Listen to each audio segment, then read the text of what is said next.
Yeah, I think Musk is like the worst thing happening to Trump, in my opinion. I think in a number of reasons. Your thoughts on Elon Musk? You know, I've always wondered, they tell us he's the richest man in the world. And I always wondered why that was because I never saw his cars on the highway. And I thought this guy's supposed to be the richest man in the world, but where are all the cars, right? But then if you look at the history, his money comes from being a defense contractor. His money comes from all kinds of other stuff. Tesla is the brand that he wants to be associated with, but he's a billionaire who's been involved in all kinds of things.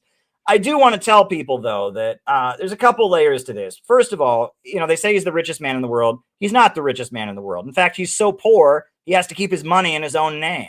When they publish lists of the richest people in the world, that's all a facade. When there was a member of the Rockefeller family who I think was being confirmed to be like vice president during the 1970s. And all the smartest journalists in America started trying to investigate how much money does he have. And they couldn't figure it out. And there's a great book called The Rockefeller Syndrome by Ferdinand Lundberg that goes into great detail. They couldn't figure out how much money he had because it was tied up in so many different trusts and foundations and all. The Rockefellers, their amount of money they have is so much more beyond anything we can even calculate. These people are like rich on a level we can't even imagine. If you talk about the DuPonts, the Carnegies, the really old money that is tied in with banks and oil companies and all of that. These are people that have absolutely no idea how much money they have. They have never thought twice about spending a dollar. I mean, they wake up every day and other people are managing their money. This is something we can't even imagine.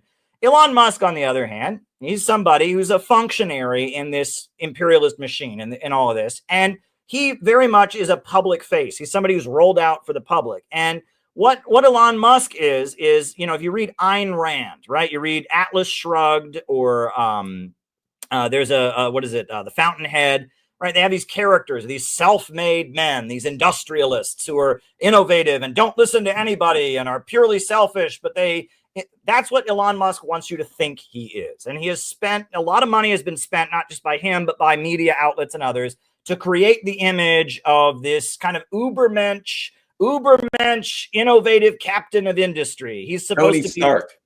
Tony Stark. He's Tony Stark. He's John Galt, and he's that. And he's like the fantasy of what people in business school want to become. People that are getting their BMA and are reading those Ayn Rand novels. That's what they fantasize about being about. And it's about, there's a certain layer of the tech bros that have kind of the very libertarian mindset. They believe they're smarter than everybody else.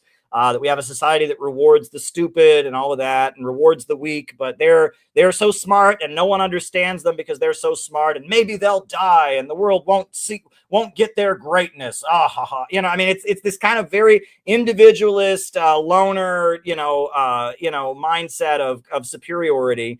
And he's there to pander to that mindset. He's the mascot, let me say, for that. And really what he's engaging in is called austerity, where you cut government spending, you get rid of the jobs of government employees and all of that. And what that's really about is that the economy is getting worse and the rich don't want to pay for it. They want to make us pay for it.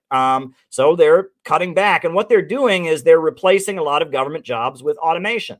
A lot of government jobs are being automated. And that's a nightmare because, you could apply for your unemployment and you forgot to put the period or cross the T and the machine says denied. And then you appeal it and the machine says, we have looked over your case and it is denied. And you're like, but I'm supposed to get unemployment benefits. I lost my job. We have looked over your case and it is denied. This is a nightmare, but it saves a lot of money, right? And why don't we cut the Pentagon? Let's cut the Pentagon, right? I want to see some Pentagon cuts. It's being floated. Also, what was the idea? They mentioned a couple times that we might get checks in the mail. Did you hear that?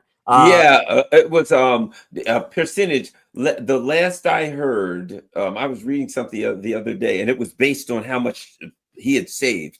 Based on the amount that he's saved so far, if we got checks, it would be $124 and some change each. Oh, well, that'll save the economy.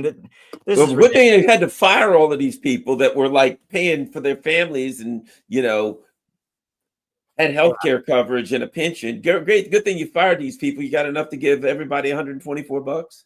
Yeah, and we're never going to see that $124. And the economic consequences are going to be much more massive. I mean, this is, yeah, it's not a good situation. I'm not a big fan of the Doge. I'll tell you that much. I'm not a big fan of it.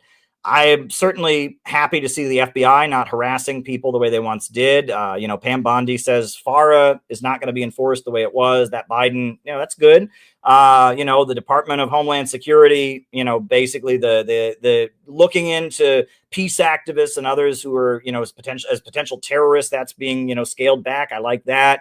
I'm not a big fan of USAID. So, you know, there you go. But other than